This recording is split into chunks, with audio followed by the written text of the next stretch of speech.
Yan, nakabili kami ng napaka gandang peach. Ang tamis niya talaga. Naswertihan namin na yung tamis niya ay dalisay na tamis. Kaya ayan, nakabili kami. At mayroon kaming bumili din kami ng ilang pirasong mangosteen. At ngayon, season ngayon ng dates. Kaya ayan din, bumili kami ng dates. Ayan. Season ngayon ng dates dito eh.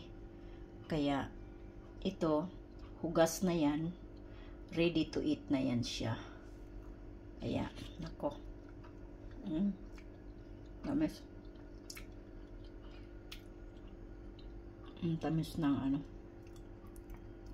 Masarap yung kalahati lang. Kalahati ang hinog. Tapos may yelo-yelo pa siya. Masarap siya kainin. Kasi yung yelo pa niya ay malutong. Malutong siya. Kaya masarap. Yan. Magano tayo, sabaw ng shell. Nilagyan natin ng dahon. At nilagyan natin ng tanglad o lemongrass. At lalagyan natin siya ng gulay, talbos ng kamote.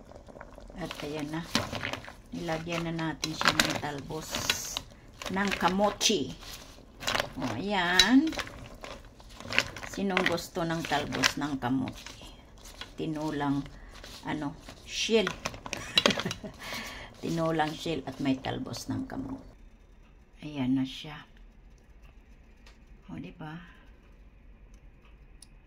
Na may talbos ng kamote. Luto na, ready for lunch, mga kalangga ko dyan. Kaya, kainan time na.